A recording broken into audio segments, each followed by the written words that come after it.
Kwanaki hudu bayan ƙulla yarjejeniyar zaman lafiya, yaƙi na neman dawowa ɗanye tsakanin Isra'ila da Hamas. Hamas ta miƙa wasu daga cikin gawarwakin fursunoni, amma ta nemi kayan bincike don gano sauran gawarwakin. Isra'ila ta yi barazanar kai farmaki idan har Hamas bata dawo da gawarwakin gaba ɗaya ba.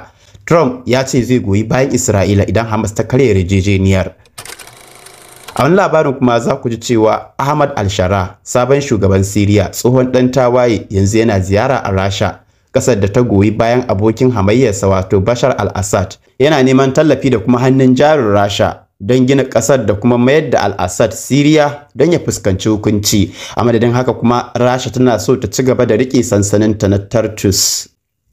Bari mu fara da yakin Gaza, inda kwanaki hudu kacal bayan kulle yarjejeniyar zaman lafiya, al'amura tsakanin Isra'ila da Hamas sun nuna alamun sake kunno wutar yaƙi da ya shafe shekaru biyu ana gwabzawa.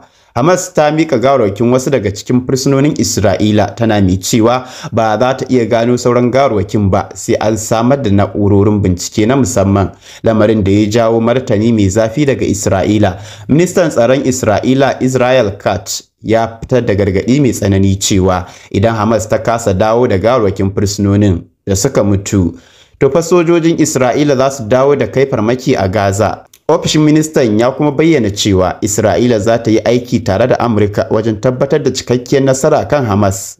Jaridun Isra'ila sun rawaito cewa Katz ya umarci sojojin tsaron Isra'ila wato IDF da su shirya cikakken shiri domin murƙushe Hamas idan zaman lafiya ya ci tura. Rahotanni sun ce ya bayar da wannan umarnin ne a taron sirri da babban hafsan sojoji da kuma manyan jagororin ƙasar. Prime Minister Benjamin Netanyahu hima ya yi nasa gargaɗin. Yayin wani bikin gwamnati, Netanyahu ya ce Isra'ila za ta ƙarasa cimma duka manufofin yakin Gaza kamar yadda ta tsara tun farko. Ga abin da yake cewa, duk wanda ya ɗaga mana yatsa ya riga ya san cewa zai fuskanci mummunan martani saboda wannan tashin hankali.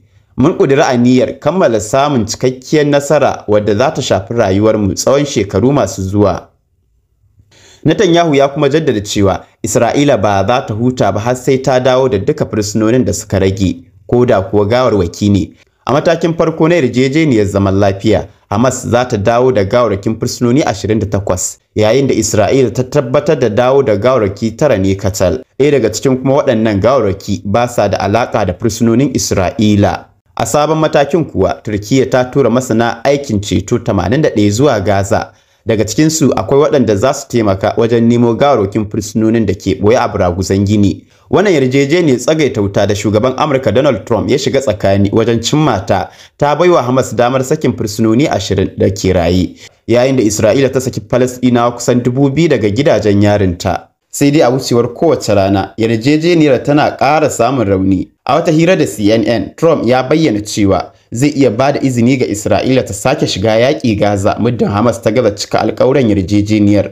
Wannan magana ta sa ta ƙara dagula yarda da aminci a tsakanin ɓangarorin guda biyu. Ga Falasɗinawa kuwa, farashin yaƙin shekaru biyu abin ban tausayi ne. Rahotannin Majalisar Ɗinkin Duniya sun nuna cewa mutane kusan 68,000 ne suka mutu a Gaza, kuma an lalata ko kuma rushe kusan kashi 92 cikin 100 na gidajen Gaza. Majalisar Ɗinkin Duniya ta kuma ƙara da cewa akwai tarkacen da ya kai tan miliyan 55 da za a share kafin fara sake gina Gaza.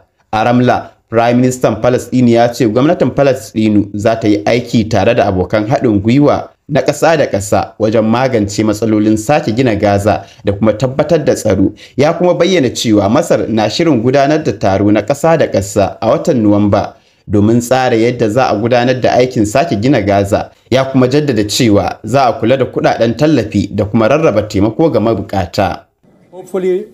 Muna sa ran a watan Nuwamba, Masar za ta gudanar da taron sake gina Gaza a birnin Alkahira. Wannan taron zai zama dandalin haɗin kai na duniya wajen samun tallafi da kuma haɗin gwiwa don sake farfaɗo da Gaza. A halin yanzu dai tashin hankali da rashin tabbas sun mamaye wannan shiri na tsagaita wuta. Kowace alamar zaman lafiya tana da inuwa ta zargi da rashin aminci, kuma kowanne alkawari da aka ɗauka na cikin rashin tabbas. Ga miliyoyin mutane a Gaza da Isra'ila, fatan samun zaman lafiya mai ɗorewa har yanzu ya zama tamkar wani mafarki ne da ba shi da alamun tabbata. A wani labarin kuma za ku ji labarin tsohon ɗan tawaye da ya zama shugaban ƙasa. Kuma abin mamaki ma shi dai wannan shugaban yanzu haka yana ziyara a ƙasar da ta taɓa ƙoƙarin hallaka shi. Abin da ba zai taɓa faruwa ko da a shirin fina-finai na Kannywood ba.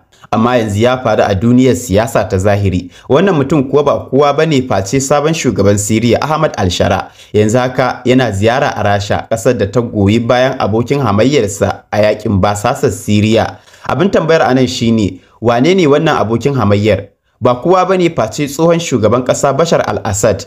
Abin mamaki ma anan shine al-Assad yanzu haka yana zaune a Rasha domin samun mafaka. Sai dai duk da haka al-Shara ya bakunci Moscow ya kuma gana da Vladimir Putin, inda ya bayyana cewa yana son sake fasalin dangantaka tsakanin ƙasashen biyu. Ga abin da yake cewa yawancin abincin Siriya yana dogara ne da kayayyakin Rasha da kuma tashoshin wutar lantarki da ƙwararrun mutanen Rasha da ke kula da su. Muna da dogon tarihi na haɗin kai da Rasha, kuma yanzu muna son sake fasalta wannan alaƙa. Kamar dai yadda ya ce sake fasaltawa kalma ce mai ma'ana sosai. Shekara ɗaya da ta gabata jiragen yakin Rasha sun yi ruwan bama-bamai kan sojojin al-Shara. A yau kuma ga shi ne baƙo a fadar Kremlin. Wannan ke nuna amfani da dabarar siyasa ga duka ɓangarorin biyu. Al-Shara yana buƙatar hannun jari da tallafin Rasha, yayin da Putin ke buƙatar tashoshi da sansanonin soja a ƙasar Siriya. Putin ya ce ba wai dalilai na siyasa ne ke jan su ba, sai dai muradan al'ummar Siriya. Rasha ba ta taɓa danganta hulɗarta da Siriya da wata manufa ta siyasa ko moriya ta musamman ba. Tun shekaru da dama, abin da ke jagorantar mu shine buƙatar al'ummar Siriya. Duka ɓangarorin biyu sun nuna sha'awar sake sabon mafari, amma abin tambayar anan shine to me al-Shara yake nema? Yana neman manyan abubuwa guda biyu. Na farko, samun hannun jari daga Rasha. Siriya na buƙatar dala biliyan 400 don sake gina ƙasar. Ba za su iya dogara da ƙasashen yamma kawai ba, suna buƙatar tallafin Rasha musamman fannin makamashi. Siriya tana da tankar mai biliyan 24 da gas tiriliyan 8.5. Rasha kuma ita ce babbar ƙasa a duniya wajen samar da makamashi. Don haka fasaharta da jarinta suna da matuƙar muhimmanci ga Siriya. Na biyu kuma al-Shara yana so a miƙa masa tsohon shugaba Bashar al-Assad, wanda ke zaune a Rasha a yanzu haka yake neman mafaka. Rahotanni sun ce zai nemi Putin da ya miƙa al-Assad gare shi. Sai dai gaskiyar a nan ita ce Rasha ba za ta taɓa yarda da hakan ba, amma zai iya komawa gida bisa raɗin kansa. Al-Shara ya ce na yi ƙoƙari amma sun ƙi yarda da hakan. Tambaya ta gaba kuma ita ce shin me kuma Rasha ke buƙata?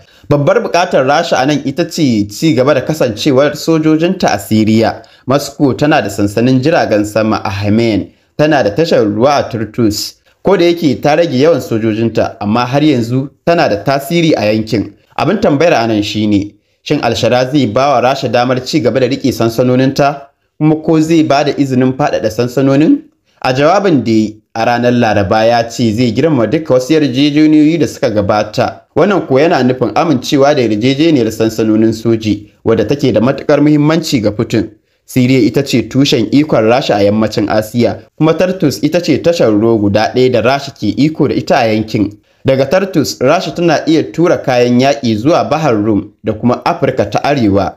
Wannan tashar ita ce ke bawa Rasha damar zama babbar mai tasiri a yankin. A gefe guda kuma, ƙasashen yamma sun fara zawarcin al-Shara. Shugaba Donald Trump ya kira shi da namiji mai ƙarfi kuma mai kyakkyawan hali. An kuma tattauna tsakanin Isra'ila da Turkiyya don kafa yankunan kariya a cikin Siriya. Saboda haka, Putin yana ƙoƙarin hana Siriya ci gaba da alaƙa da ƙasashen yammacin duniya. A lokacin al-Assad, Putin ne ke ba da umarni, yana da iko kamar wani babban mai mulki a ƙasar. Amma a yanzu babu samun kyautar sansani a banza. Al-Shara yana neman wani abu a madadin haka, kama daga tallafi zuwa hannun jari ko kuma a bashi makamai. Putin ya amince da hakan saboda yankin yammacin Asiya na cikin rikice-rikice a halin yanzu.